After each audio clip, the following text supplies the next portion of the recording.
Vamos com o nosso programa de São Paulo para todo o Brasil, é o nosso Tudo Posso. Vamos falar agora sobre a cirurgia de redução de estômago, que é o método mais usado aqui no Brasil para tratamento de obesos com índice de massa corporal acima de 40.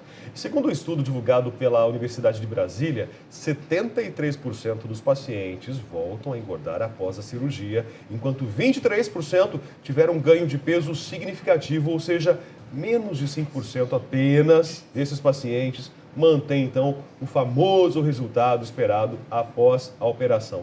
E para falar dos principais erros, mitos e verdades após a cirurgia bariátrica, hoje nós estamos recebendo o cirurgião bariátrico e responsável pelo Centro de Obesidade do Hospital Leforte, Dr. Tiago Izego.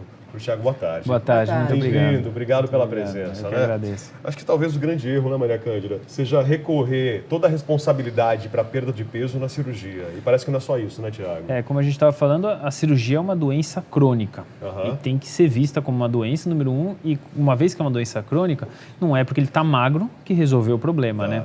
Então, tem que continuar controlando as compulsões, os maus hábitos alimentares, a atividade física. Então, realmente, as pessoas acham que operou, emagreceu, agora resolveu o problema. E volta a fazer o que sempre fez, e aí volta a ganhar peso. Esse valor de 73% é bem alarmante, bem alto, mas né? o que a gente vê na prática é um pouco menos que isso. Só que a gente consegue, de certa forma, manter o paciente mais próximo da equipe. Quando você consegue isso, geralmente você tem um sucesso maior. Mas o follow-up, que a gente chama, né, o segmento, normalmente se perde a longo prazo. Como que a pessoa consegue engordar se o estômago diminuiu? O estômago está menor, porém o que engorda a longo prazo, como a gente está falando, são os pequenos atos falhos. Eu brinco que ganhar peso é mais ou menos como a conta do banco, só que é o contrário. O que entra menos o que sai é igual o que fica. Né? Então, o que deixa a gente, o que quebra a pessoa? Vou gastar um pouquinho aqui, gastar um pouquinho ali. Não é um carro que ele compra, porque aquilo ele se programou. Então são aqueles pequenos atos falhos. Depois do almoço vou tomar um cafezinho com chocolatinho, aquele pedacinho de brownie. E aí, ali já foi 30 calorias. No final de um dia, a pessoa ingeriu mais de 500 calorias acima do que ela deveria. Então, você vê, não são grandes volumes, então, apesar do estômago pequeno, a pessoa não controlou aquilo. É gostoso. É lógico que é gostoso comer. Então, ele vai lá, come aqui, come ali, e ali volta a ganhar, apesar do estômago menor. Quer dizer, a pessoa não mudou os hábitos. Exatamente. Justamente isso. Mas é só um pouquinho daqui, um pouquinho dali. E quando vê, aí vem essa estatística, que perfeito. Volta mais de 30% em 5 anos, volta o peso Mas ideal. a fome, a pessoa sente fome? Ou é só vontade de comer? Fome de corpo, não. Fome de cabeça, sim. Né?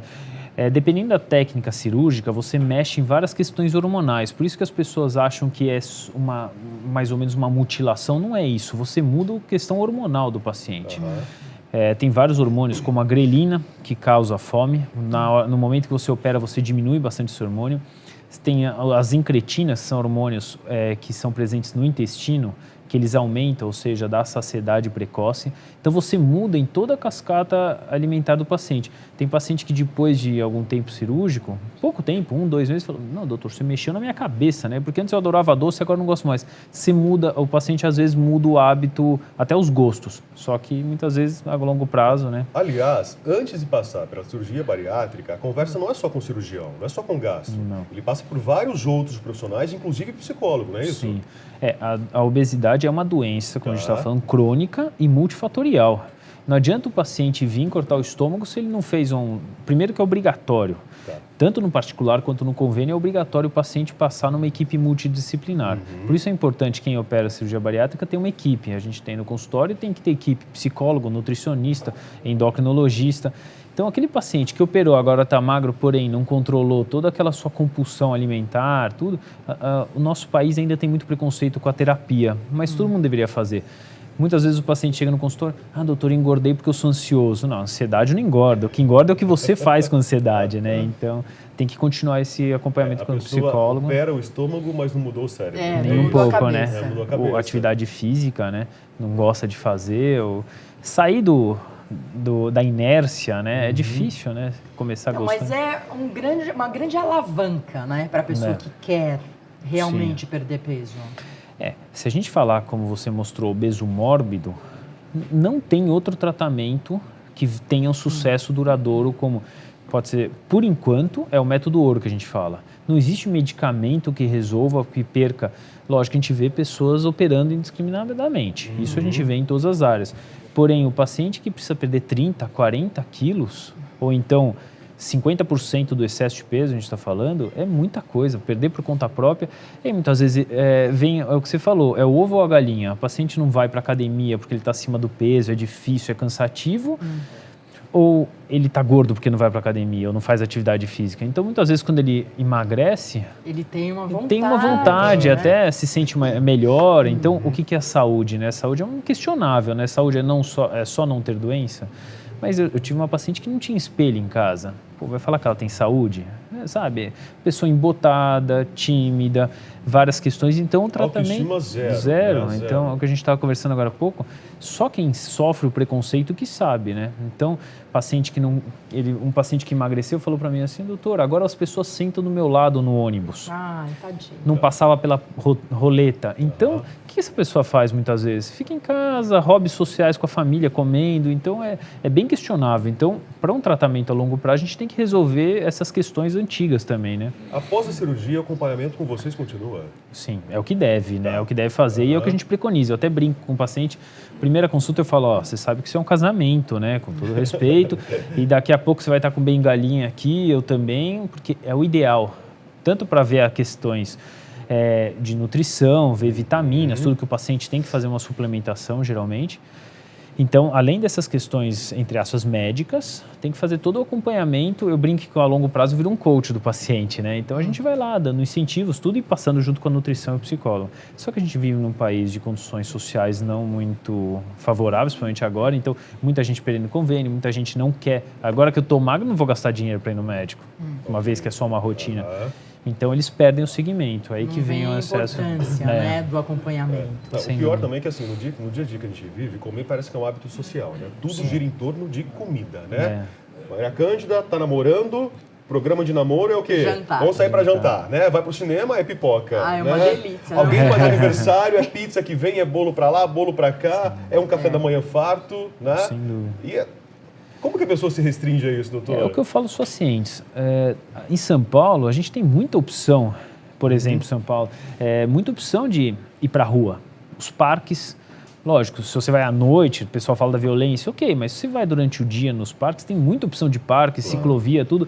Então, o que eu falo para o paciente, em vez de você pegar a sua família e ir para a praça de alimentação e depois ir num cinema, comer pipoca cheia de óleo, pô, vai para praia, ali tem até um estímulo, né? Você vê um monte de gente fazendo exercício, brincando, enfim, aí sai de lá, também não adianta, agora fiz exercício, vai pro sorvete, não, vai tomar água de coco, tudo. Então tem que realmente mudar os hábitos, senão, mas também não pode se privar, né? Falando nas compras, você quer comprar uma bolsa nova, você economiza nos jantares para gastar na bolsa. Você quer comer um churrasco pós-operado? Pode comer de tudo, desde que você mantenha uma disciplina. O importante é que a pessoa tenha em mente ali uma balança, seria isso. Sim, né? Exatamente. O que exagerei aqui, então calma, vou dosar dessa forma. E para você conseguir comer um pouco mais, falando nessa balança, você tem que aumentar o seu consumo, né? E como que você aumenta o consumo? Aumentando a massa magra, né, na musculação, como a gente está conversando, atividade física, comendo várias vezes ao dia, você acelera seu metabolismo. Então, tem as questões comportamentais que o cara melhora também essa chance de engorda. Thiago, a família, de alguma forma, recebe alguma orientação? Deve, mas não é sempre que a gente consegue, né? Porque muitas vezes alguns familiares não são favoráveis à cirurgia. E aí, quando o paciente é maior de idade... Mas por que não são favoráveis? Peraí. Porque as pessoas ainda têm medo da cirurgia. E a cirurgia é seguro? É extremamente seguro. Lógico que tudo pode...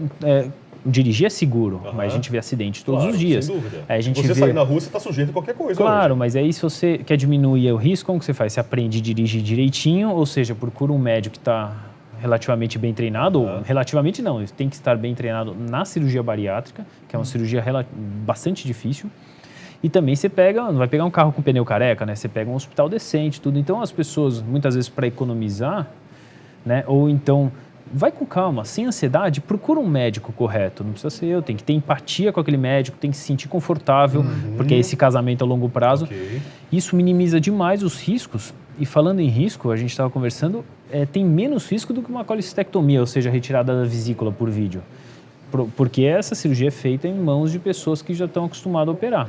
Tá. Então, não tem risco. Tá, agora voltando a falar sobre a orientação da família, então, doutor. A família recebe, então, uma orientação, assim, no tipo de cuidado para não exceder com a alimentação com essa pessoa. Seria isso? A gente informa, né? Tanto que passa com a nutricionista dá toda a orientação pré-operatória de como ele vai fazer a primeira fase alimentar, segunda fase alimentar. A primeira fase é só líquido, a segunda fase a gente chama de pastoso, mas já entra uma torrada, aí vai outras coisas. Cada equipe segue uma linha, mas é basicamente isso. Tem pequenas variações em cima disso. E a família, o ideal é que, normalmente, é a mulher que ou que cozinha ou que orquestra isso, né, junto ao cozinheiro, enfim. Então, é interessante que a gente passe isso para eles. Mas a família tem que dar apoio, né? A família, eu sempre falo isso na hora da alta, nossa, na hora dos a tentação, né? Você tá com uma pratada lá, um churrasco, alguma você... coisa, batata frita na frente, você não poder comer. Você tá dieta líquida. Pode comer, só que pode comer um pouquinho. Mas todo dia, se a tentação na frente ali é complicado. É difícil. Mas daí é uma família de obesos, todos são obesos. Eu brinco. Até o cachorro é obeso. Exatamente. É tudo... Como que é feita essa cirurgia hoje? É por vídeo? Videolaparoscopia, são pequenos furinhos. Normalmente 5 ou 6 furos, a gente faz 6 furos, não varia. São pequenos furos de meio centímetro ou de 1 centímetro, que depois ficam os risquinhos, né? E tem 2 técnicas principais, são 5 aprovadas pela sociedade, das quais as 2 mais realizadas no mundo é a gastrectomia vertical, que só se mexe no estômago e tira o fundo gástrico. O pessoal conhece como sleeve, né? Mas esse é o nome americano. E o bypass, que é antigamente conhecida como técnica de Capella, tudo do qual se mexe no estômago e se mexe no intestino também. Você faz uma ligação entre um e outro. Isso, você sobe o intestino lá de baixo, no estômago, e aí junto o resto do estômago é um corta-caminho. Encurta o caminho, é isso. Exatamente, uma parte desobstrutiva. Fazer uma cirurgia dessa deve ser uma coisa. O balão é muito bonito. O balão é um procedimento. Não é cirurgia. Não é cirurgia, é feito por endoscopia. Não somos nós que fazemos, nós temos equipes parceiras de endoscopia que fazem. Coloca-se por endoscopia, fica um balão inflado em torno de 600, 650 ml, desse tamanho, com azul de metileno, né? Com soro, com um marcador, com uma tintura azul. Caso estoure, você perceba. Mas também não estoura. Não, estoura seria vazar aquele líquido. E fica no estômago 6 meses. E causa saciedade também. Porque ele ocupa espaço. Ele ocupa espaço. Mas depois você tira, então se o paciente não perdeu peso, a meu ver... Você não gosta do balão, né? Não, a meu ver tem a sua indicação. Eu brinco que são os pacientes que estão cheinhos, não tem indicação cirúrgica, está no limbo, sabe? Aquele paciente de MC de 32, 33, ou super obesos, que essa é uma indicação rara, porque hoje em dia a gente opera paciente com 200 quilos. Então, pega um super obeso que não tem condição clínica de operar, coloca o balão, ele perde lá 10% do excesso de peso, só 10%. Aí, eu tive um paciente que colocou 2 vezes o balão, e aí, depois de uns 3 anos ele resolveu operar. Né? A idade para operar, doutor? Tem uma idade melhor? A idade mínima são 16 anos. Autorizada. Tá. Autorizado. Ok. Máxima eu digo que não tem, né? E aí vai do bom senso e de você ter uma boa relação com o paciente. Eu acho uma boa idade na juventude, né? Porque tem trabalhos que mostram que o paciente que iria ter diabetes, por exemplo, você evita diabetes muitas vezes com a cirurgia e ele diminui o risco de desenvolver as complicações da diabetes. Então, o ideal, aquele paciente que está obeso, que iria desenvolver a diabetes, tem histórico familiar, tudo isso tem que avaliar outros parâmetros, ele emagrece antes, ele não chega a desenvolver a diabetes e se desenvolve, muitas vezes diminui muito as complicações da diabetes, né? Problemas vasculares, renais, tudo. Então, eu acho que antes de que a obesidade começou a dar os reais problemas, né? Que nem você opera um paciente de 60 anos, como é relativamente comum, que já é diabético, hipertenso, cardiopata, né? Ou seja, doença do coração, inchado, tudo. Esse paciente vai ter benefício com a cirurgia, porém, muito menos de um paciente relativamente jovem, né? Eu acho que você não pode protelar, não, uma vez que é segura, né? A pessoa tem ideia de que ela vai entrar na sala de cirurgia, vai sair magra já 3 horas depois? Eu oriento bastante, a gente dá palestras para os pacientes. Magra, ela vai emagrecendo mas de repente ela tem essa ideia, ele tem. E, inclusive, às vezes sai mais pesado, né? O paciente gosta de se pesar, não. Inchado. Sai inchado, é soro, é resposta metabólica ao trauma, que a gente chama da cirurgia. Então, o paciente é um processo. E eu falo para o paciente, primeira pergunta, qual que é a sua meta? Aonde você quer chegar? Porque não adianta aquele cara grandão, gordo, mas forte, tudo, ele nunca vai ser aquele cara mirradinho. Né? A gente tem, sabe a estatura. Ele tem uma estrutura já. Então, fala, quando você quer pesar 60, desculpa, você nunca vai pesar 60 quilos. Porque isso que acontece, quanto maior a expectativa, maior a frustração. Então a gente tem que tentar preparar isso. E nas palestras que a gente dá, a gente tem os grupos, os encontros dos pacientes, a gente mostra que isso tem até um slide que é uma máquina mágica, né? Ele entra aqui e sai magro. Não é assim. O processo visa chegar ao peso ideal com 1 ano e meio. Perfeito. Não é? É esse o processo, então. A grande perda são nos primeiros 3, mas depois ele continua perdendo paulatinamente. Tá, mas justamente se ele seguir todas as orientações. Exato. Continuar com as visitas do cirurgião, nutricionista, psicólogo, fazer todo o acompanhamento. A gente tem retornos mensais, depois semestrais e anuais. Né? Teve uma paciente, como você falou, que do primeiro mês perdeu bastante, o segundo mês estagnou. Eu falei, já estagnou. Aí eu fui conversando com ela, ela estava tomando 1 litro de suco de laranja por dia. Nossa. Aí vem os problemas que as pessoas não sabem, aí o reganho de peso. Como que a pessoa, ela come saudável, não é porque uma comida é saudável que não engorda, como a comida do Nuno, que ele está aí. Bom, comida extremamente saudável. Porém, se você comer muito, ela engorda também, né? Então, não é só o junk food, refrigerante, essas coisas que vão engordar, e sim também as coisas do dia a dia, né? Mas o suco já é comprovado que engorda, Sim, né? o suco de laranja tem tanta caloria quanto um suco aliás, uma Coca-Cola, né? A pessoa vai continuar fazendo uso de medicamento? Tem algum tipo? Depende da técnica. O bypass, ele usa vitamina para o resto da vida. Vitamina? Vitamina. Por que vitamina? Porque uma vez que você excluiu o trânsito alimentar, o intestino, como você explicou, tem uma parte que é desabsortiva, que para de absorver algumas vitaminas, principalmente ferro, cálcio, vitamina B12, vitamina D. Então a gente tem que suplementar. E exames anuais mostram, tá baixa a vitamina D, você suplementa um pouco mais, tá baixo aqui, baixo ali. Então você vai ponderando, então não tem receita de bolo. Né? Já a gastrectomia vertical, uma vez que você não mexe no trânsito intestinal, muitas vezes você consegue tirar a vitamina. Só que isso mediante reavaliações, né? Mas medicamento é só esse, só vitamina. O ideal era não ter que tomar vitamina, né? Porque a pessoa tem que ficar tomando vitamina a vida inteira. Sim, mas a gente trocou. Por exemplo, esse paciente de 66 anos que eu te falei, ele tomava 8 remédios. Então. Tomava 8 remédios e andava de bengala. Ele morava a 3 quadras do consultório, não conseguia chegar no consultório. Agora ele toma 2, que é a vitamina e o remédio da tireoide, que não tem como tirar. E trocou a bengala para o suspensório. Parece piada, mas é verdade. Domingo, eu estava comentando até com o Dr. Tiago que domingo eu estava assistindo, acho que é o Câmara Record, que passa domingo à noite na emissora, e estava mostrando a história da mulher fruta-pão. Não sei se você lembra desse personagem. Nessas ondas de mulheres frutas, né? Ela acabou virando a mulher fruta-pão. Uma obesa mórbida, né? E ela morava no sobrado. Então, comentei com o Dr. Tiago que ela descia a escada de manhã e só voltava a subir à noite, porque ela não aguentava esse vai e vem. Imagina. Né? Justamente essa situação. A pessoa não consegue fazer suas atividades diárias. Né? E a autoestima lá embaixo. É sem muito dúvida ruim. alguma, A né? obesidade assim, a gente só está vendo essas questões estéticas, e a nossa sociedade é muito agressiva com isso, com a mulher principalmente, por isso que a gente opera muito mais mulher que homem. O homem nos procura quando começa a ter dificuldade de correr atrás do filho, começa a ter problemas de saúde relativamente mais grave.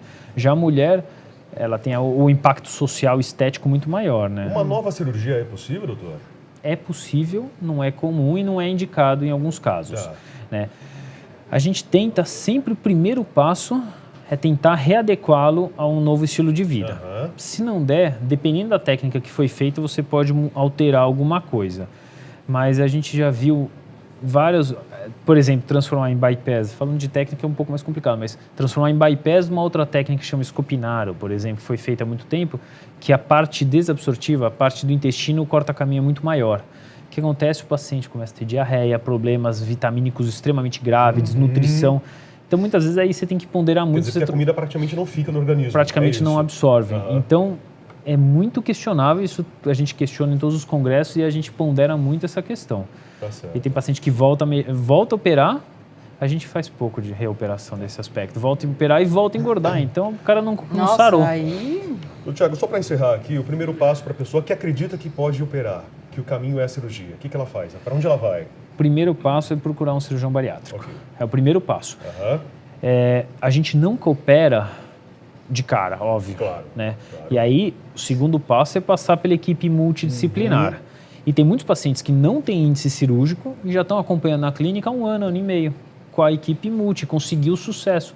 Sinceramente, lógico que eu vivo disso, cirurgião, mas tem muitos pacientes que a gente conseguiu não operar. Ele tinha um IMC de 35, Justamente por esse 36, acompanhamento. porque ele foi lá com o nutricionista, endócrino, e a gente tem até o médico do exercício lá no consultório, e conseguiu readequar o paciente e mudar o estilo de vida. Tudo bem, nunca vai ser um saradão, uma magrinha, tudo, mas esse não era o objetivo dele, né? Ele nos procurou com outro objetivo inicialmente, né? Então, Acima de tudo, a qualidade de vida. sem dúvida. Obrigada, doutor Eu Thiago. que agradeço Volte mais uma sempre. vez. Obrigado pela presença. É um prazer, Valeu. muito obrigado. Vamos fazer intervalo e aí? Próximo bloco, a gente tem tendência de moda verão já 2017. Nossa, já estamos quase em agosto, É né? hora de preparar o guarda-roupa, né? Então daqui a pouquinho o Denis Moraes vai estar com a gente aqui dando todas as dicas para você não errar. O que vai ficar na moda? Vamos ver? É, Será? vamos ver, descobrir. claro. A gente já Quero volta. saber.